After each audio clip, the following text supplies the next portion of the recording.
시청자 여러분 안녕하십니까? 그전 뉴스 심층 보도 시간입니다. 오늘 준비한 집중 취재 내용 전해드립니다.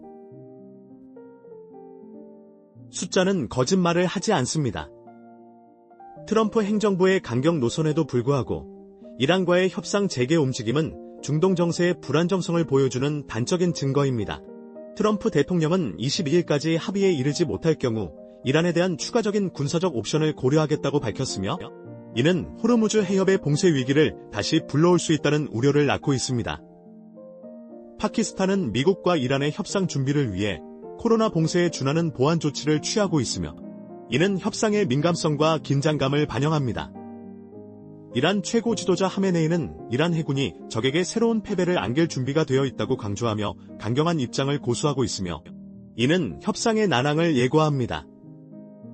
이러한 상황은 중동 지역의 불안정성을 심화시키고 글로벌 에너지 시장에도 큰 영향을 미칠 수 있다는 점을 시사합니다. 흔들리지 않는 기준과 팩트. 저희 채널을 구독하시고 지켜봐 주십시오. 원칙이 흔들릴 때 언제나 같은 결과가 반복됐습니다.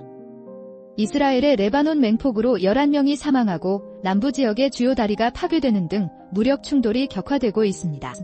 이러한 공격은 미국의 중재로 이스라엘과 레바논 정상 간의 3자 전화회담이 추진되는 가운데 발생하여 외교적 해결 노력에도 불구하고 상황이 악화될 수 있다는 우려를 낳고 있습니다.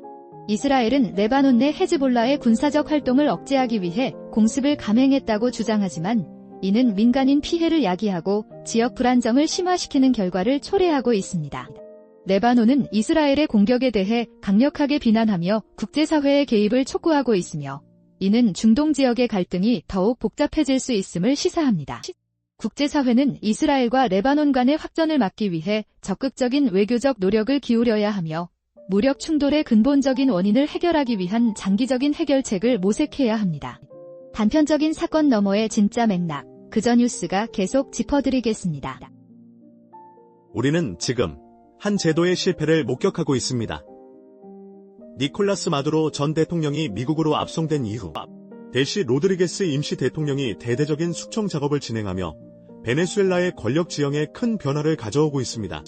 로드리게스는 우고 차베스 집권 이후 수십 년간 유지되어 온 통치체제를 해체하고 최대 규모의 권력 재편에 착수했으며, 이는 베네수엘라의 정치적 불안정성을 심화시킬 수 있다는 우려를 낳고 있습니다.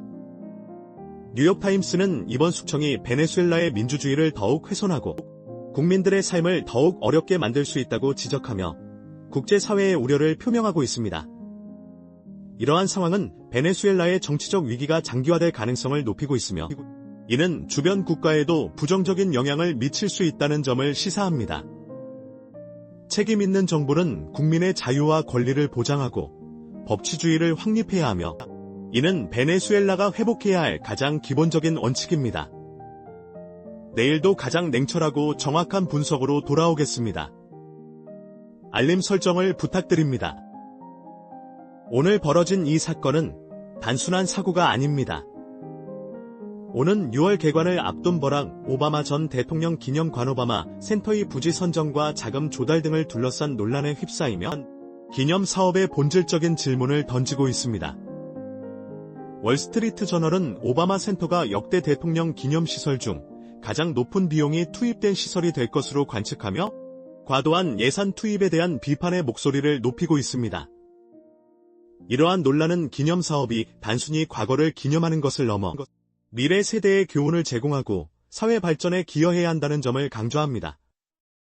오바마 센터는 과거의 업적을 기념하는 동시에 미래 세대에게 영감을 주고 사회적 책임을 다하는 공간으로 거듭나야 하며, 이는 기념 사업의 중요한 목표입니다. 기념 사업은 국민들의 공감과 지지를 얻어야 하며 투명하고 공정한 과정을 통해 진행되어야 합니다. 단편적인 사건 너머의 진짜 맥락, 그전 뉴스가 계속 짚어드리겠습니다. 오늘 준비한 심층 소식은 여기까지입니다. 진실을 향한 시선, 그전 뉴스였습니다. 잊지 말고 구독을 눌러 내일의 뉴스도 함께 해주세요. 고맙습니다.